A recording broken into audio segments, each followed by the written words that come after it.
So today I'm going to show you how to open up a PayPal business account. I'm going to show you all the questions it's going to ask you as we go through these step by step. So this is going to be on our desktop, and this is going to be the landing page for us. You can see we are currently toggled on the business side. I'll also have a link for you in the show notes down below to jump you right to the same landing page. And let's go ahead and get started by clicking on right over here where you see it says sign up. So the first question that's going to ask you on this page here is going to be the first and last name. You got to make sure you enter in the account owner's name, making sure it matches any government ID. Next up here, it's going to be an email address, making sure it's not associated with a personal PayPal account. And then we do have our password here, and it's going to give you some requirements for that, as well as a phone number here that is going to send text messages for login codes. Now, once you have all that filled out, you can go ahead and scroll down a little bit further down, and you can see here, it's going to say agree and create account. So we're going to click on this, and I'm going to show you what it looks like afterwards. All right, so the next thing here is going to show up is confirming the phone number that you added. It's going to have the phone number right over here for you. If that is the correct number, go ahead and click on text you a code. And then of course, here on the next page, we're going to go ahead and enter in that code that we got. If you didn't receive one, you can go ahead and click on over here where it says send new code. So we're going to put in those digits and then click on submit. And right over here, it's going to say all set, and it's going to go ahead and redirect us. Now it's going to start asking some questions here for our business. You can see over here, it's going to ask what type of business. Most people are going to be over here with the LLC, a corporation, or partnership. If you are a sole proprietor, you have this option here, and then nonprofits at the very bottom. So choose whichever option is going to work best for you. So next up here, it's going to need some details for you. And this is going to look a little bit different just depending on what type of account you have. Here at the very top, it should have it automatically put in with your account number, or name, I should say. And then next up, it's going to ask for a date of birth. And then afterwards, it's going to need a social security or ITIN.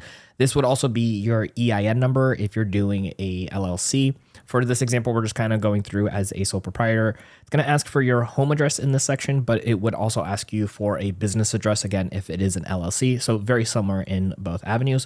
So we're going to get all that filled out. And here at the very bottom, it's going to have it where you go ahead and provide your information by clicking on that button. So next up here, it's going to ask a lot more about your business. And if you didn't already need to fill this out right here, it's going to ask for your business name. If you by chance are using your first and last name, make sure you check off this little box.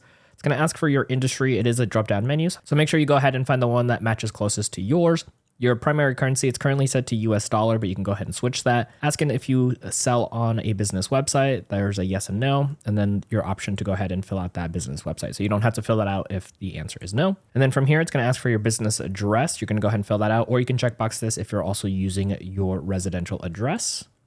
And then from down over here, if you have a customer service email, we got to make sure we have that attached. So that way, if we're sending out invoices or emails, they know who to be able to contact. So we're going to go ahead and plug that in.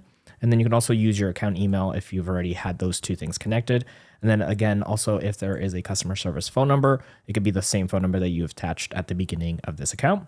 And we're going to go ahead and click on provide info once it's all filled out. So next up here, it's going to ask you to go ahead and link up a bank. You can go ahead and skip this for now if you needed to, or you can go ahead and link up your bank if you want to make sure you get paid just a little bit faster. So for our example here, we're just going to go ahead and skip for now. But of course, again, you can always add in a bank later. And next up here, it's going to let you know that you can potentially start doing your online checkouts. If you need to go ahead and get that started, you can by clicking get started, or you can go ahead and skip for now, which we're going to go ahead and do for our example. And just like that, we get onto the homepage of our brand new PayPal account. Now, there might be a few more things you need to do to be able to start accepting payments, as well as different features and setups you might need. Now, there is more to show you when it comes to using your PayPal business account, and we got you covered. We actually have a beginner's guide for the app right over here on screen, as well as some desktop tutorials, so you can keep on learning how to use this platform for your small business.